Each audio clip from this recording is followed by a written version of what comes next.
célèbre roman de Goethe, Les années d'apprentissage de Wilhelm Meister. Je voudrais revenir sur l'introduction d'un certain Bernard Lortolari, qui parle dans une préface du problème du roman allemand. Il constate que le roman allemand n'a pas eu du tout le même impact au XIXe siècle que le roman russe ou français, etc. Il faudrait expliquer pourquoi c'est comme ça. Pour moi, la raison est assez claire. Le roman est un genre qui explique qu'il n'existe aucune culture générale. On vous donne les personnages, quand vous rentrez dans le roman, on vous donne les personnages, et voilà, vous prenez connaissance de ces personnages, qui n'ont aucune réalité par ailleurs. On ne vous demande pas d'avoir des connaissances historiques, philosophiques particulières.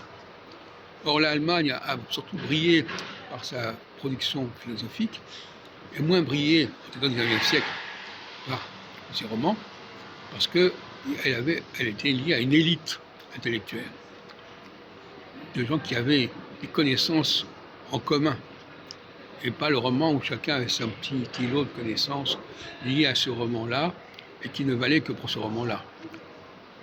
Pour ma part, j'ai toujours été réfractaire à tous les romans, en tout cas, et même à tous les films, en tout cas dans le sens où ça ne m'intéressait pas de savoir quel était le nom de tel personnage, et se souvenir que tel personnage avait dit ceci ou cela. Moi, ce qui m'intéressait, c'était des personnages qui avaient une valeur universelle, qui étaient connus sur le plan religieux, sur le plan politique, sur le plan historique, et pas sur le plan d'une pseudo-biographie romanesque.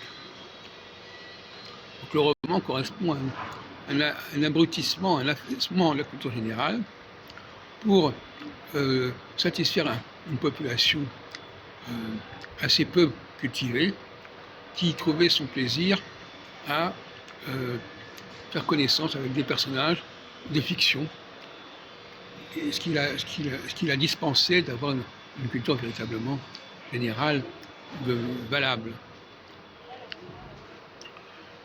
Donc ce n'est pas l'argument que présente Lortolari, mais je crois que il aurait dû parler de la contradiction, l'opposition entre le roman et l'essai philosophique d'un Schopenhauer, d'un Kant, d'un Hegel, etc.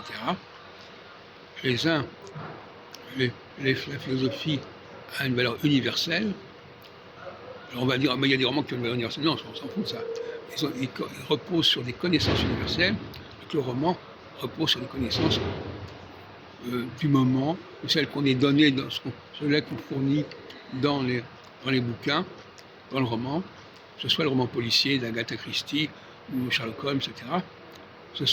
Ça, c'est une culture beaucoup plus accessible, puisqu'elle est fournie avec le roman. Le roman est porteur de sa propre culture.